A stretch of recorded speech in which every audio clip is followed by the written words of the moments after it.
ರಾತ್ರಿಯೂ ಮಳೆ, ಬೆಳಿಗ್ಗೆಯೂ ಮಳೆ, ಮಹಾಮಳೆಗೆ ಬ್ರ್ಯಾಂಡ್ ಬೆಂಗಳೂರು ಗುಳುಂ ಸ್ವಾಹ. ಸಿಲಿಕಾನ್ ಸಿಟಿಯಲ್ಲಿ ಪ್ರವಾಹವೇ ಸೃಷ್ಟಿ.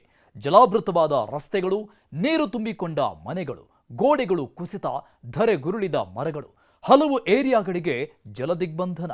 ಯಾವ ಪ್ರದೇಶದಲ್ಲಿ ಹೆಚ್ಚು ಮಳೆ, ಎಲ್ಲೆಲ್ಲಿ ಏನೇನು ಅವಾಂತರ, ಇಲ್ಲಿದೆ ನೋಡಿ ಡೀಟೈಲ್ಸ್.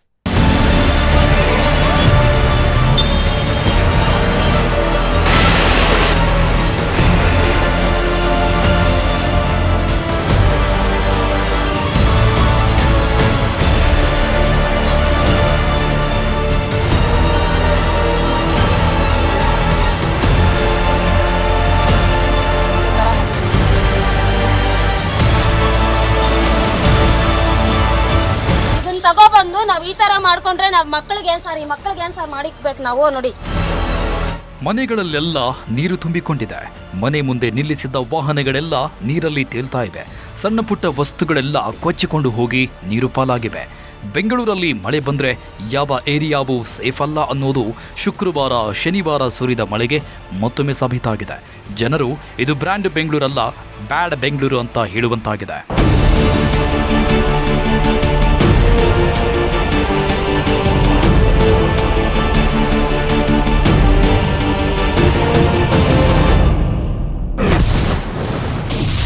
ಒಂದು ರಾತ್ರಿಯ ಮಹಾಮಳೆಗೆ ಬೆಂಗಳೂರಲ್ಲಿ ಜಲಪ್ರಳಯ. ಮುಳುಗಿ ಹೋದ ಬಡಾವಣೆಗಳು, ತೇಲುತ್ತಿದೆ ಬ್ರ್ಯಾಂಡ್ ಬೆಂಗಳೂರು. ಕೋಲಾರದಲ್ಲಿ 169 ಮಿಲಿಮೀಟರ್ ಮಳೆ, ಉಕ್ಕಿ ಹರಿದ ಹಳ್ಳ, ಮುಳುಗಿದ ಬೆಳೆ. ಈ ಬಾರಿ ರಾಜ್ಯದಲ್ಲಿ ಉತ್ತಮ ಮಳೆ ಆಗ್ತಾ ಇದೆ. ಬೆಂಗಳೂರಲ್ಲೂ ನಿರಂತರವಾಗಿ ಮಳೆ ಆಗ್ತಾನೇ ಇದೆ. ಆದರೆ ಎಷ್ಟು ಮಳೆ ಆದರೂ ಬೆಂಗಳೂರಲ್ಲಿ ಮಳೆಯಿಂದ ಅಷ್ಟೇನು ದೊಡ್ಡ ಅವಾಂತರಗಳು ಆಗಿರಲಿಲ್ಲ. ಅಲ್ಲಲ್ಲಿ ಮರಗಳು ಬಿದ್ದಿದ್ದು, ರಸ್ತೆಗಳಲ್ಲಿ ನೀರು ನಿಂತಿದ್ದು ಬಿಟ್ರೆ ಭಾರೀ ಅವಘಡಗಳು ಏನೂ ಆಗಿರಲಿಲ್ಲ. ಆದರೆ ಶುಕ್ರವಾರ ರಾತ್ರಿ ಮತ್ತು ಶನಿವಾರ ಬೆಳಿಗ್ಗೆ ಸುರಿದ ಮಳೆ ಬ್ರ್ಯಾಂಡ್ ಬೆಂಗಳೂರನ್ನೇ ಬೆಚ್ಚಿ ಬೀಳಿಸಿದೆ. ಬೆಂಗಳೂರು ಮಹಾನಗರವನ್ನೇ ಮುಳುಗುವಂತೆ ಮಾಡಿದೆ.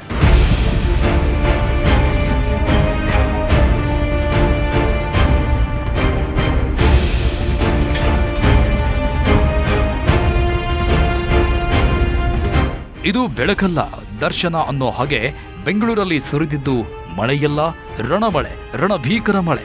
ಆಕಾಶದಿಂದ ಸುರಿದಿದ್ದೆಲ್ಲ ಬರೀ ನೀರು, ಟನ್ಗಟ್ಟಲೆ ನೀರು, 1000 ಗ್ಯಾನಲ್ಗಳಷ್ಟು ನೀರು. ಅಷ್ಟೊಂದು ನೀರು ಸುರಿದರೆ ಹರಿದು ಹೋಗಲು ವ್ಯವಸ್ಥೆ ಇರಬೇಕಲ್ವಾ? ಇಲ್ಲ ಅಂದ್ರೆ ಹೇಗಾಗತ್ತೆ? ಹೇಗೆ ಅಂದ್ರೆ ಬೆಂಗಳೂರಿನ ಹಾಗೆ. ಪ್ರತಿ ಸಣ್ಣ ಮಳೆಗೂ ಅಧ್ವಾನ ಆಗೋ ಬೆಂಗಳೂರು ಈಗ ಮಹಾ ಮಳೆಗೆ ತತ್ತರಿಸಿ ಹೋಗಿದೆ. ಮಧ್ಯರಾತ್ರಿ ಸುರಿದ ಮಳೆ ಬೆಂಗಳೂರಲ್ಲಿ ಪ್ರವಾಹವನ್ನೇ ಸೃಷ್ಟಿಸಿದೆ. ಎತ್ತ ನೋಡಿದ್ರೂ ನೀರು ನೀರು. ಒಂದಲ್ಲ ಎರಡಲ್ಲ, ಬೆಂಗಳೂರಲ್ಲಿ ಸಾವಿರಾರು ಮನೆಗಳು ನೀರಲ್ಲಿ ಮುಳುಗುವಂತಾಗಿವೆ.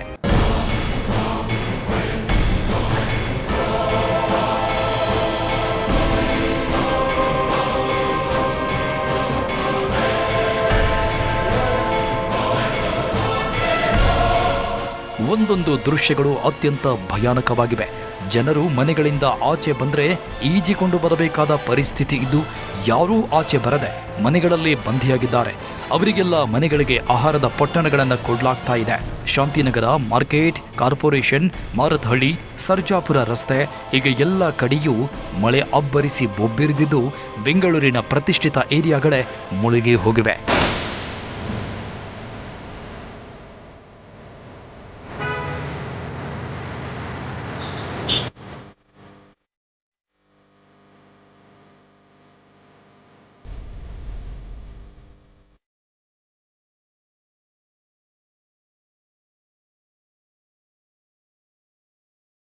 ಬೆಂಗಳೂರನ್ನ ಬ್ರ್ಯಾಂಡ್ ಬೆಂಗಳೂರು ಮಾಡಬೇಕು ಅಂತ ನಾಯಕರು ಹೇಳಿಕೊಂಡು ಓಡಾಡ್ತಾ ಇದ್ರೆ, ಒಂದೇ ದಿನದ ಮಳೆಗೆ ಬ್ರ್ಯಾಂಡ್ ಬೆಂಗಳೂರನ್ನ ಬ್ಯಾಡ್ ಬೆಂಗಳೂರನ್ನಾಗಿ ಮಾಡ್ತಾ ಇದೆ. ಊರೂರಲ್ಲೂ ಮಹಾಮಳೆಯ ಆರ್ಭಟ ಶುರುವಾಗಿದೆ. ಜನಜೀವನ ನಲುಗಿ ಹೋಗ್ತಿದೆ. ರಸ್ತೆಗಳೆಲ್ಲ ಕೆರೆಗಳಂತಾಗಿದ್ದು, ಊರು ಕೇರಿಗಳೆಲ್ಲ ಮುಳುಗೇಳುತ್ತಿವೆ. ಇನ್ನು 3-4 ದಿನ ರಾಜ್ಯದಲ್ಲಿ ಭಾರೀ ಮಳೆಯಾಗಲಿದೆ ಎಂದು ಹವಾಮಾನ ಇಲಾಖೆ ಮಾಹಿತಿ ಕೊಟ್ಟಿದೆ. ಮುಂದಿನ ದಿನಗಳಲ್ಲಿ ಮಳೆ ಮತ್ತಷ್ಟು ಹೆಚ್ಚಾಗಲಿದೆ ಅಂತ ಹೇಳಲಾಗ್ತಾ ಇದೆ. ಇದರಿಂದ ಮಳೆಯಿಂದ ತೊಂದರೆ ಅನುಭವಿಸ್ತಾ ಇರೋರು ಭಯಪಡುವಂತಾಗಿದೆ.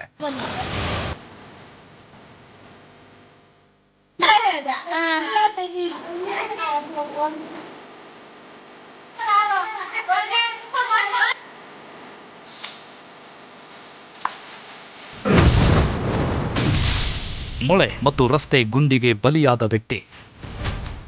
ಬೆಂಗಳೂರಲ್ಲಿ ಭರ್ಜರಿ ಮಳೆಯಾಗ್ತಿದೆ. ಮಳೆ ಜೊತೆಗೆ ಗುಂಡಿಗಳು ಜನರನ್ನ ಸಾವಿಗೆ ಆಹ್ವಾನಿಸ್ತಾ ಇವೆ. ಬ್ರ್ಯಾಂಡ್ ಬೆಂಗಳೂರಿನ ಅವ್ಯವಸ್ಥೆಯನ್ನ ಎತ್ತಿ ತೋರಿಸ್ತಾ ಇವೆ. ಸದ್ಯ ರಸ್ತೆ ಗುಂಡಿಯಿಂದ ಅಪಘಾತ ಆಗಿ ಬ್ರ್ಯಾಂಡ್ ಬೆಂಗಳೂರು ಒಬ್ಬ ವ್ಯಕ್ತಿಯನ್ನೇ ಬಲಿ ಪಡೆದುಕೊಂಡಿದೆ. ಮಹದೇವಪುರ ಕ್ಷೇತ್ರದ ಗುಂಜೂರಲ್ಲಿ ಈ ಘಟನೆ ನಡೆದಿದ್ದು, ರಸ್ತೆ ಗುಂಡಿಯಿಂದ ಶಾಲಾ ವಾಹನ ನಿಯಂತ್ರಣ ತಪ್ಪಿ ಬೈಕ್ ಸವಾರನಿಗೆ ಡಿಕ್ಕಿ ಹೊಡೆದಿದೆ. ಇದರಿಂದಾಗಿ ಬೈಕ್ ಸವಾರ ಸ್ಥಳದಲ್ಲೇ ಸಾವನ್ನಪ್ಪಿದ್ದಾನೆ. ಸದ್ಯ ಅಪಘಾತವಾದ ನಂತರ ಜನರು ತೀವ್ರ ಆಕ್ರೋಶ ವ್ಯಕ್ತಪಡಿಸ್ತಾ ಇದ್ದಾರೆ. ಗುಂಡಿ ಸರಿ ಮಾಡಿ ಅಂತ ಆಕ್ರೋಶ ವ್ಯಕ್ತಪಡಿಸ್ತಾ ಇದ್ದಾರೆ. ಅಪಘಾತದ ಫೋಟೋ ಎಕ್ಸ್ನಲ್ಲಿ ಹಾಕಿ ಕಿಡಿಕಾರುತ್ತಿದ್ದಾರೆ. ಸಿಎಂ ಡಿಸಿಎಂ ಶಾಸಕಿ ಮಂಜುಳಾ ಲಿಂಬಾವಳಿಗೆ ಟ್ಯಾಗ್ ಮಾಡಿ, ನೋಡಿ ಇದೇ ನಿಮ್ಮ ಬ್ರ್ಯಾಂಡ್ ಬೆಂಗಳೂರ ಅಂತ ಆಕ್ರೋಶ ವ್ಯಕ್ತಪಡಿಸಿದ್ದಾರೆ. ಸರ್ಕಾರಕ್ಕೆ ಬೆಂಗಳೂರಿನ ಜನ ಕೇಳ್ತಿರುವಂತಹ ಒಂದೇ ಒಂದು ಪ್ರಶ್ನೆ ಏನು ಅಂತಂದ್ರೆ, ಈ ರಸ್ತೆ ಗುಂಡಿಗಳಿಂದ ಇನ್ನೆಷ್ಟರ ಬಲಿಯನ್ನ ನೀವು ಪಡ್ಕೊಳ್ತೀರಾ ಅಂತ ಹೇಳ್ಬಿಟ್ಟು. ಯಾಕಂದ್ರೆ ನಿನ್ನೆನೂ ಕೂಡ ಅಷ್ಟೇ ಮಹದೇವಪುರ ಕ್ಷೇತ್ರದಲ್ಲಿ ಒಂದು ಘಟನೆ ಆಗಿರುವಂತಹದ್ದು. ಅದು ಕೂಡ ಅಷ್ಟೇ ಗುಂಜೂರು ಸಮೀಪ ಈ ರಸ್ತೆ ಗುಂಡಿಯನ್ನ ತಪ್ಪಿಸೋದಕ್ಕೆ ಹೋಗ್ಬಿಟ್ಟು ಶಾಲಾ ಒಂದು ಬಸ್ ಬೈಕ್ಗೆ ಡಿಕ್ಕಿ ಹೊಡೆದಂತ ಪರಿಣಾಮ ಬೈಕ್ನ ಸವಾರ ಸ್ಥಳದಲ್ಲೇ ಸಾವನ್ನಪ್ಪಿರೋದನ್ನೇ. ಇನ್ನು ಈ ಒಂದು ರಸ್ತೆನ ಒಮ್ಮೆ ಗಮನಿಸಬಹುದು ನೀವು.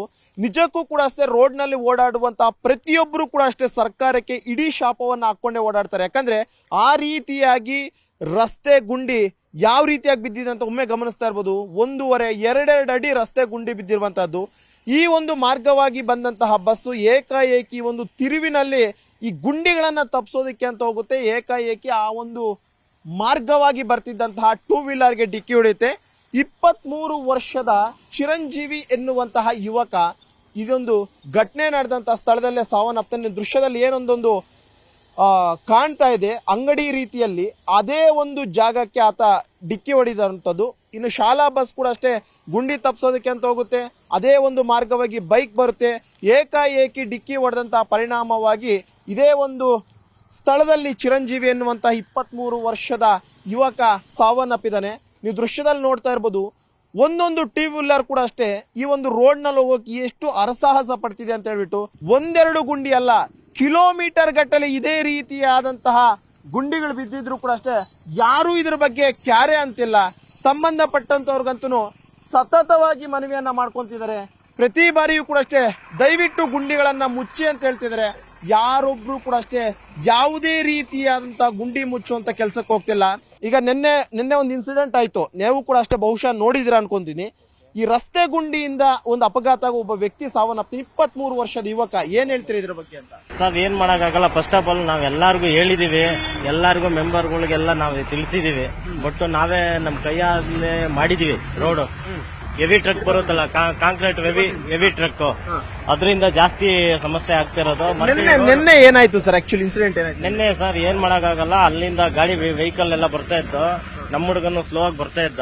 ಬಟ್ ರೈಟ್ ಸೈಡ್ ಇಂದ 2 ವೀಲರ್ ವೆಹಿಕಲ್ ಬಂದು ಅವ್ನ್ ಏನ್ ಮಾಡ್ಬೇಕು ಅಂತ ಗೊತ್ತಾಗಲಿಲ್ಲ, ಬಿಟ್ಬಿಟ್ಟ ಸರ್. ಅದೇ ಆಗಿತ್ತು ಮೇನ್ ರೋಡ್ ಸಮಸ್ಯೆ. ಸ್ಕಿಡ್ ಆಗಿ ಈ ತರ. ಎಷ್ಟು ಕಿಲೋಮೀಟರ್ ಈ ರೀತಿ ರೋಡ್ ಇದೆ ಸರ್ ಇದು ಅಧ್ವಾನ ಆಗಿರೋದು? ಸರ್ ಇಲ್ಲಿಂದ ಮೋಸ್ಟ್ಲಿ ಗುಂಜೂರ್ ತನಕ ಇದೆ ಸರ್. ಗುಂಜೂರ್ ಮೇನ್ ರೋಡ್ ತನಕ ಇದೆ ಇದು. ಅಂದ್ರೆ ಇಲ್ಲಿರುವಂತ ಪ್ರತಿಯೊಬ್ರು ಕೂಡ ಹೇಳ್ತಾ ಇರುವಂತದ್ದು, ವರ್ಷಾನುಗಟ್ಲೆಯಿಂದಲೂ ಕೂಡ ನಾವು ಮನವಿಯನ್ನ ಮಾಡ್ಕೊಂಡು ಬರ್ತಾ ಇದೀವಿ, ದಯವಿಟ್ಟು ಈ ರಸ್ತೆ ಗುಂಡಿಯನ್ನ ಮುಚ್ಚಿ ಅಂತ ಹೇಳ್ಬಿಟ್ಟು. ಇನ್ನಾದ್ರೂ ಕೂಡ ಅಷ್ಟೇ ಸರ್ಕಾರ ಎಚ್ಚೆತ್ಕೊಳ್ಳುತ್ತಾ ಬೆಂಗಳೂರಿನಲ್ಲಿರುವಂತಹ ಗುಂಡಿಗಳನ್ನ ಮುಚ್ಚುವಂತ ಒಂದು ಕೆಲಸಕ್ಕೆ ಮುಂದಾಗುತ್ತಾ ಅನ್ನುವಂಥದ್ದನ್ನ ಕಾದ್ ನೋಡ್ಬೇಕಾಗಿದೆ. ಕ್ಯಾಮರಾ ಪರ್ಸನ್ ಯೋಗೇಶ್ವರ್ ಜೊತೆ ಮಂಜುನಾಥ್, ನ್ಯೂಸ್ 18 ಬೆಂಗಳೂರು. ಮಳೆ ಬಂದಾಗೆಲ್ಲ ಬೆಂಗಳೂರಿನ ಜನರಿಗೆ ಸಮಸ್ಯೆ ತಪ್ಪಿದ್ದಲ್ಲ ಎನ್ನುವಂತಾಗಿದೆ. ಮನೆಗಳಿಗೆಲ್ಲ ನೀರು ನುಗ್ಗಿದೆ, ಲೇಔಟ್ಗಳೇ ಜಲಾವೃತ ಆಗಿವೆ. ಮಕ್ಕಳು ಮಹಿಳೆಯರೆಲ್ಲ ಸಂಕಷ್ಟ ಅನುಭವಿಸ್ತಾ ಇದ್ದಾರೆ. ಸರಿಯಾದ ಚರಂಡಿ ವ್ಯವಸ್ಥೆ ಇಲ್ಲ. ರಾಜಕಾಲುವೆಗಳ ಒತ್ತುವರಿಯಿಂದ ಈ ರೀತಿ ಆಗಿದೆ ಅಂತ ಜನರು ಆಕ್ರೋಶ ವ್ಯಕ್ತಪಡಿಸ್ತಾ ಇದ್ದಾರೆ. ಮಳೆಯ ಅವಾಂತರಗಳಿಂದ ಜೀವಗಳೇ ಹೋಗುವಂತಾಗಿದೆ. ಆದರೆ ಡಿಸಿಎಂ ಡಿಕೆ ಶಿವಕುಮಾರ್ ಮಾತ್ರ ಮಳೆಯಿಂದ ದೊಡ್ಡ ಹಾನಿ ಏನೂ ಆಗಿಲ್ಲ ಅಂತ ಹೇಳಿದ್ದಾರೆ. ರಾತ್ರಿ ಮಳೆ ಬಂದಿದೆ. ರಾತ್ರಿ ಎಲ್ಲ ನಮ್ಮ ಆಫೀಸರ್ಸ್ ಎಲ್ಲ ಬಹಳ ಅಲರ್ಟ್ ಆಗಿದ್ದಾರೆ. ಇಲ್ಲಿವರೆಗೂ ದೊಡ್ಡ ಏನಂತ ಅಘಾತದ ಬಗ್ಗೆ ಮಾಹಿತಿ ಇಲ್ಲ. ಸ್ವಲ್ಪ ಕೆಲವು ಕಡೆ ಎಲ್ಲ ಬ್ಲಾಕ್ ಆಗಿದೆ. ಸೊ ಅದು ಕೂಡ ಎಲ್ಲ ಕಂಪ್ಲೀಟ್ ನಮ್ಮ ಆಫೀಸರ್ಸ್ ಎಲ್ಲ ಅಲರ್ಟ್ ಆಗಿರೋಕ್ಕೆ ಸರ್. ಅಂದರೆ ಕೆಲವು ಕಡೆ 1 ವಾರದಿಂದ ಗುಂಡಿ ಮುಚ್ಚೋದು ತಾರ ಹಾಕಿದ್ರು. ಬಟ್ ರಾತ್ರಿ ಬಿದ್ದಿರೋ ಮಳೆಗೆ ಮತ್ತೆ ಕೆಲವೊಂದು ಭಾಗಗಳಲ್ಲಿ ಆಗಿದ್ದಾವೆ ಸರ್. ಅಂದರೆ ಕ್ವಾಲಿಟಿ ಎಷ್ಟು ಮಟ್ಟಿಗಿದೆ? ಮಳೆ ಬಂದಾಗ ಕೆಲವು ಇಶ್ಯೂಸ್ ಆಗ್ತದೆ, ನೀರಿಗೆಲ್ಲ ತೊಂದರೆ ಇಲ್ಲ. ಸರ್ಜಾಪುರ ರಸ್ತೆಯಲ್ಲಿ ಮಳೆಗೆ ಭಾರಿ ಅವಾಂತರ. ರೈನ್ಬೋ ಲೇಔಟ್ ಮುಳುಗಡೆ, ಮನೆಗಳಲ್ಲೇ ಬಂಧಿಯಾದ ಜನರು. ಎಲೆಕ್ಟ್ರಾನಿಕ್ ಸಿಟಿ, ವಿಪ್ರೋ ಗೇಟ್, ಸರ್ಜಾಪುರ ಭಾಗದಲ್ಲಿ ಭಾರೀ ಮಳೆಯಾಗಿದೆ. ಈ ಮಳೆಯಿಂದ ರಸ್ತೆಗಳೇ ಕೆರೆಯಂತಾಗಿವೆ. ಸರ್ಜಾಪುರ ರಸ್ತೆಯ ರೈನ್ಬೋ ಡ್ರೈವ್ ಲೇಔಟ್ ಅಂತೂ ಸಂಪೂರ್ಣವಾಗಿ ಜಲವೃತ ಆಗಿದೆ. ಇಡೀ ಲೇಔಟ್ ತುಂಬ ಹೊಳೆಯಂತೆ ಮಳೆ ನೀರು ನಿಂತಿದೆ.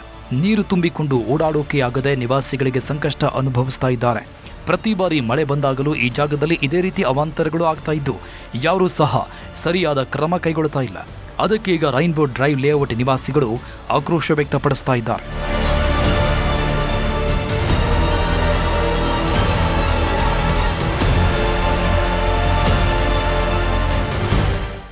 ರೈನ್ಬೋ ಲೇಔಟ್ ಸರ್ಜಾಪುರ ರಸ್ತೆಯಲ್ಲಿರೋ ಒಂದು ಪ್ರತಿಷ್ಠಿತ ಏರಿಯಾ.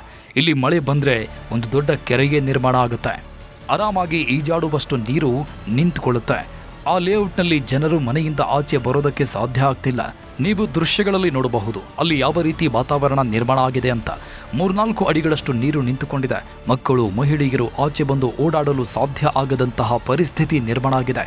ಕೆಲವರು ಮಾತ್ರ ಮನೆಗಳಿಂದ ಆಚೆ ಬಂದು ತುಂಬ ಕಷ್ಟಪಟ್ಟು ಓಡಾಡ್ತಾ ಇದ್ದಾರೆ.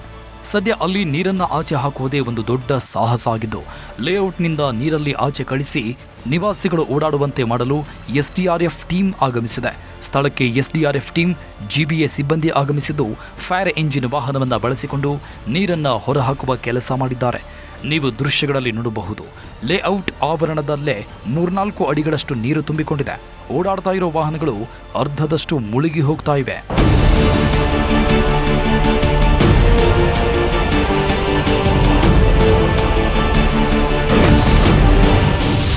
ರೈನ್ಬೋ ಲೇಔಟ್ನಲ್ಲಿ ಮನೆಗಳಿಗೂ ನುಗ್ಗಿದ ನೀರು. ಮನೆಗಳಲ್ಲಿದ್ದ ವಸ್ತುಗಳೆಲ್ಲ ಜಲಾಹುತಿ, ಜನರು ವಿಲವಿಲ. ರೈನ್ಬೋ ಲೇಔಟ್ ಪರಿಸ್ಥಿತಿ ಕ್ಷಣ ಕ್ಷಣಕ್ಕೂ ಆತಂಕದ ವಾತಾವರಣವನ್ನು ಸೃಷ್ಟಿ ಮಾಡಿತ್ತು. ಯಾಕಂದರೆ ಥಟ್ ಅಂತ ಅದನ್ನು ನೋಡಿದರೆ ಅದು ಯಾವುದೋ ಕೆರೆಯ ರೀತಿಯಲ್ಲೇ ಕಾಣಿಸ್ತಾ ಇತ್ತು. ಅಷ್ಟೊಂದು ನೀರು ಅಲ್ಲಿ ನಿಂತ್ಕೊಂಡಿದ್ವು. ಆ ಇಡೀ ಪ್ರದೇಶದಲ್ಲಿ ಒಂದು ಖಾಲಿ ಪ್ರದೇಶವೇ ಕಾಣದಂತೆ ಎಲ್ಲವೂ ನೀರು ಪಾಲಾಗಿದ್ದು ನೀವು ನೋಡಬಹುದು ಅಲ್ಲಿನ ಪರಿಸ್ಥಿತಿ ಹೇಗಿದೆ ಅಂತ. ಅಲ್ಲಿರೋ ಬೆಂಚುಗಳು ಸಹ ಮುಳುಗಿ ಹೋಗಿವೆ. ವಿದ್ಯುತ್ ಕಂಬಗಳ ಕೆಳಗೆಲ್ಲ ಭಾರೀ ಪ್ರಮಾಣದಲ್ಲಿ ನೀರು ನಿಂತುಕೊಂಡಿದೆ. ಟ್ರಾನ್ಸ್ಫಾರ್ಮರ್ ಸಹ ಮುಳುಗಿರೋದನ್ನ ನೀವು ಕಾಣಬಹುದು. ಲೇಔಟ್ನ ಹೊರಭಾಗದಲ್ಲೇ ಇಷ್ಟೊಂದು ಪ್ರಮಾಣದ ನೀರು ನಿಂತಿದೆ ಅಂದರೆ ಮನೆಗಳಿಗೆ ನೀರು ನುಗ್ಗದೇ ಇರುತ್ತಾ? ಇಲ್ಲಿನ ಮನೆಗಳು ಸಹ ಜಲಾವೃತ ಆಗಿವೆ. ನೆಲಮಹಡಿಯಲ್ಲಿ ಇರೋ ಮನೆಗಳಲ್ಲಿ ಈಗ ನೀರು ತುಂಬಿಕೊಂಡಿದ್ದು ಮನೆಯಲ್ಲಿದ್ದ ವಸ್ತುಗಳೆಲ್ಲ ನೀರಲ್ಲಿ ತೇಲ್ತಾ ಇವೆ. ನೀವು ಕಾಣಬಹುದು ಮನೆಯ ಒಳಗೆ ಎಷ್ಟು ನೀರು, ವಾಟರ್ ಕ್ಯಾನ್ಗಳು ಸಹ ತೇಲ್ತಾ ಇವೆ. ಅಲ್ಲಿನ ಜನರು ಏನೂ ಮಾಡಲು ಆಗದೆ ಅಸಹಾಯಕರಾಗಿ ಇದ್ದು ಬಿಟ್ಟಿದ್ರು.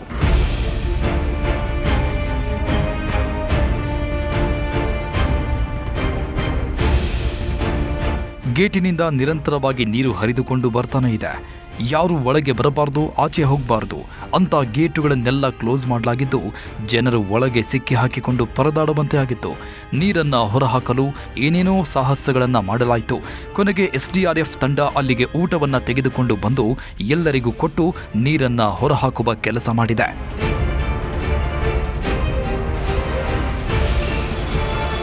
ಮಹದೇವಪುರ ಕ್ಷೇತ್ರದ ದೊಡ್ಡ ಕನ್ನಲ್ಲಿಯ ಬಡಾವಣೆ ಇದಾಗಿದ್ದು ಇಲ್ಲಿ ಪ್ರತಿ ಬಾರಿ ಮಳೆ ಬಂದಾಗಲೂ ಇದೇ ರೀತಿಯ ಅವಾಂತರಗಳು ಸೃಷ್ಟಿಯಾಗುತ್ತೆ. ಈ ಬಡಾವಣೆಯ ಗೇಟ್ ಬಳಿ ಇದ್ದ ಕೆನರಾ ಬ್ಯಾಂಕ್ ಹಾಗೂ ಸೂಪರ್ ಮಾರ್ಕೆಟ್ ಒಳಗೆ ನೀರು ನುಗ್ಗಿ ಅಲ್ಲಿದ್ದ UPS ಬ್ಯಾಟರಿಗಳು ಹಾನಿಯಾಗಿವೆ. 4-5 ಅಡಿ ನೀರು ತುಂಬಿಕೊಂಡು ವಿಲ್ಲಾಗಳ ಒಳಗೆ ನಿಲ್ಲಿಸಿದ ಕಾರುಗಳು ಅರ್ಧದಷ್ಟು ಮುಳುಗಿ ಹೋಗಿದ್ದವು. 10 ವರ್ಷಗಳ ಹಿಂದೆ ರೈನ್ಬೋ ಲೇಔಟ್ ನಿರ್ಮಾಣ ಮಾಡಿದ್ದ ಮಾಲೀಕ ಸರಿಯಾದ ರೀತಿಯಲ್ಲಿ ಕಾಲುವೆಗಳನ್ನು ಮಾಡದೆ ಅವೈಜ್ಞಾನಿಕವಾಗಿ ಮಾಡಿದ್ದಾರೆ. ಇದರಿಂದ ಲೇಔಟ್ ಪಕ್ಕದಲ್ಲಿಯೇ ಇರುವ ಕೆರೆ ತುಂಬಿದಾಗೆಲ್ಲ ಲೇಔಟ್ ಸೇರಿ ಮಳೆ ನೀರು ಹೊರ ಹೋಗಲಾಗದೆ ಇಷ್ಟೆಲ್ಲ ಸಮಸ್ಯೆಗೆ ಉಂಟಾಗ್ತಾ ಇದೆ.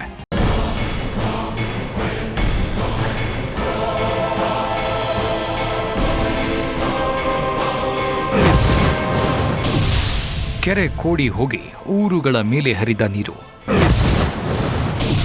ಪಿಯೋನಿಯರ್ ರೆಸಿಡೆನ್ಸಿ ನಿವಾಸಿಗಳಿಗೆ ಜಲದಿಗ್ಬಂಧನ.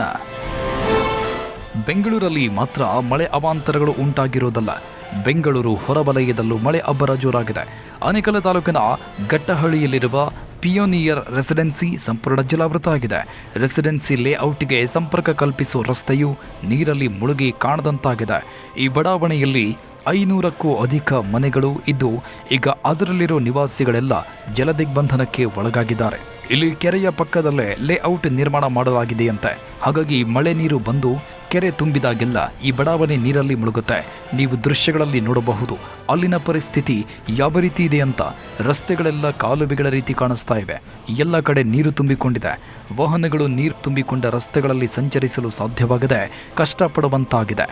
ಜಲದಿಗ್ಬಂಧನದಲ್ಲಿ ಸಿಲುಕಿರುವ ನಿವಾಸಿಗಳು ಪರದಾಡುವಂತಾಗಿದೆ. ಘಟ್ಟಹಳ್ಳಿಯ ಕೆರೆ ತುಂಬಿ ಆ ಕೆರೆಯ ನೀರೆಲ್ಲ ಲೇಔಟ್ ಸೇರುತ್ತದೆ. ಮಳೆ ನೀರಿನ ಜೊತೆಗೆ ಕೆಸಿ ವ್ಯಾಲಿ ನೀರನ್ನು ಕೆರೆಗೆ ಪಂಪು ಮಾಡಲಾಗುತ್ತೆ.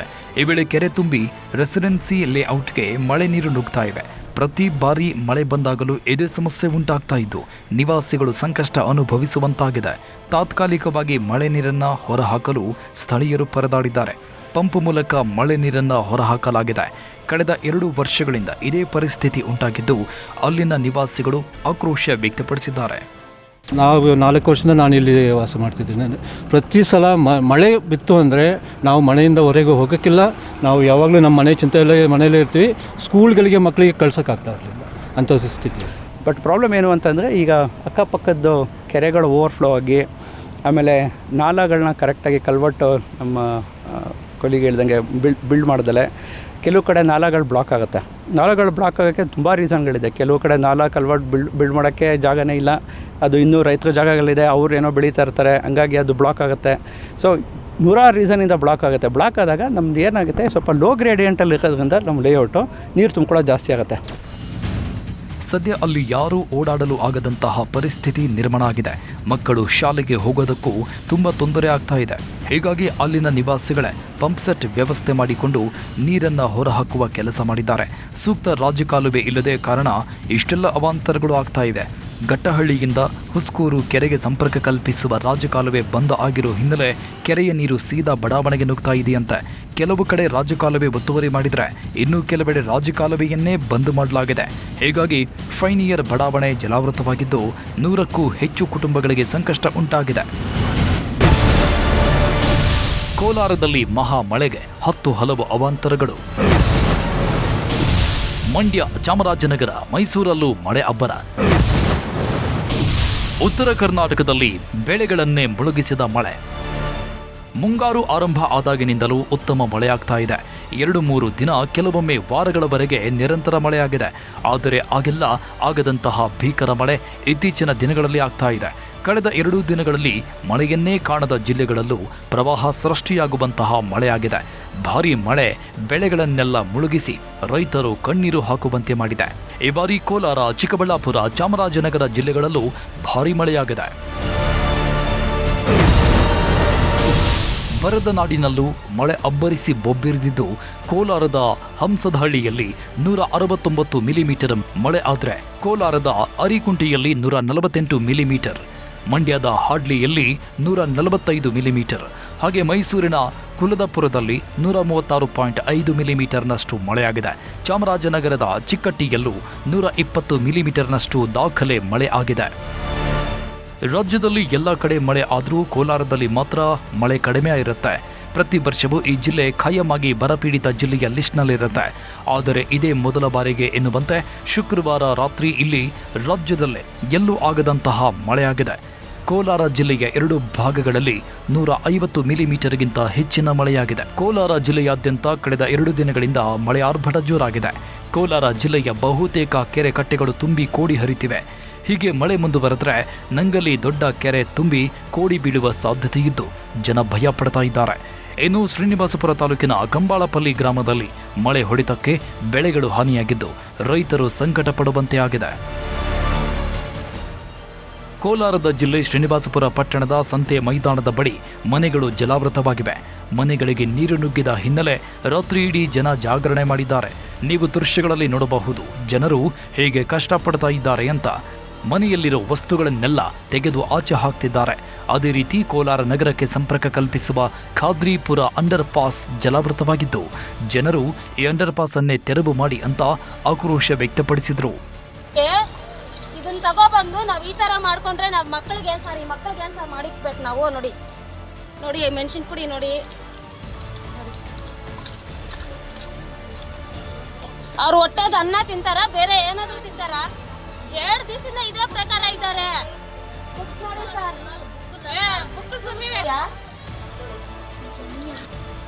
ಕೋಲಾರ ಮಾತ್ರ ಅಲ್ಲ, ಕೋಟೆನಾಡು ಚಿತ್ರದುರ್ಗ ಜಿಲ್ಲೆಯಲ್ಲಿ ಮಳೆ ಅಬ್ಬರ ಅವಾಂತರ ಸೃಷ್ಟಿ ಮಾಡಿದೆ. ಹೊಸದುರ್ಗದ ಮೆಣಸಿನೋಡು ಗ್ರಾಮದ ಬಸವರಾಜಪ್ಪಗೆ ಸೇರಿದ ಮೆಕ್ಕೆಜೋಳ ನೆಲಕಚ್ಚಿದೆ. ಅಲ್ಲದೆ ಚಿತ್ತಣ್ಣ ಅನ್ನೋರಿಗೆ ಸೇರಿದ 2 ಎಕರೆ ಟೊಮ್ಯಾಟೊ ಬೆಳೆಗೆ ನೀರು ನುಗ್ಗಿ ನೆಲಸಮಗೊಂಡಿದೆ. ಸಾಂಸ್ಕೃತಿಕ ನಗರಿ ಮೈಸೂರಲ್ಲೂ ಮಳೆ ಅವಾಂತರಗಳನ್ನು ಸೃಷ್ಟಿಸಿದೆ. ಮೈಸೂರಿನ ಟಿ ನರಸೀಪುರದಲ್ಲಿ ತಡರಾತ್ರಿ ಭಾರೀ ಮಳೆಯಾಗಿದೆ. ಮಳೆಗೆ ಕೆರೆಗಳಂತಾಗಿವೆ ರಸ್ತೆಗಳು. ಕುರುಬೂರು ಗ್ರಾಮದಲ್ಲಿ ಮಳೆ ಅವಾಂತರ ಸೃಷ್ಟಿಸಿದೆ. ರಸ್ತೆಗಳ ಅವೈಜ್ಞಾನಿಕ ಕಾಮಗಾರಿಗಳಿಂದ ಹಲವು ಗ್ರಾಮಗಳಲ್ಲಿ ಮನೆಗಳಿಗೆ ನುಗ್ಗಿದೆ ಮಳೆ ನೀರು. ಮಳೆಗೆ ಲೈಟ್ ಕಂಬಗಳು ನೆಲಕ್ಕುರುಳಿದ್ದು ಅಧಿಕಾರಿಗಳು ಜನಪ್ರತಿನಿಧಿಗಳ ವಿರುದ್ಧ ಗ್ರಾಮಸ್ಥರು ಆಕ್ರೋಶ ಹೊರಹಾಕಿದ್ರು. ಮಂಡ್ಯ ಜಿಲ್ಲೆಯ ಬೇರೆ ಬೇರೆ ಭಾಗಗಳಲ್ಲಿ ವ್ಯಾಪಕ ಮಳೆಯಿಂದ ಅವಾಂತರಗಳು ಸೃಷ್ಟಿಯಾಗಿವೆ. ಶ್ರೀರಂಗಪಟ್ಟಣದ ದರಸಗುಪ್ಪೆ ಕೆನ್ನಾಡು ಗ್ರಾಮದಲ್ಲಿ ನಿರಂತರ ಮಳೆಯಿಂದಾಗಿ ಸಿಡಿಎಸ್ ನಾಲೆ ಏರಿ ಒಡೆದಿದ್ದು 100 ಎಕರೆ ಜಲಾವೃತವಾಗಿದೆ. ಹೀಗಾಗಿ ಮಳೆ ಹಾನಿ ಪ್ರದೇಶಗಳಿಗೆ ಸಚಿವ ಚಲುವರಾಯಸ್ವಾಮಿ ಭೇಟಿ ನೀಡಿ ಪರಿಶೀಲನೆ ಮಾಡಿದರು. ಇನ್ನು ಸಿಡಿಎಸ್ ನಾಲೆಯ ಸ್ಥಳಕ್ಕೂ ಭೇಟಿ ನೀಡಿ ಅಧಿಕಾರಿಗಳಿಂದ ಮಾಹಿತಿ ಪಡೆದುಕೊಂಡಿದ್ದಾರೆ. ಬಳಿಕ ರೈತರಿಗೆ ಸೂಕ್ತ ಪರಿಹಾರ ಕೊಡಿಸುವ ಕೆಲಸ ಮಾಡ್ತೇನೆ ಅಂತ ಭರವಸೆ ಕೊಟ್ಟಿದ್ದಾರೆ. ಈಗಾಗಲೇ ರಾಜ್ಯದಲ್ಲಿ ಮಳೆ ಭಾರೀ ಪ್ರಮಾಣದ ಹಾನಿಯನ್ನ ಮಾಡಿದ್ದು ನೆರೆ ಪರಿಹಾರ ಕೊಡಬೇಕು ಅನ್ನೋ ಒತ್ತಾಯವೂ ಹೆಚ್ಚಾಗಿದೆ.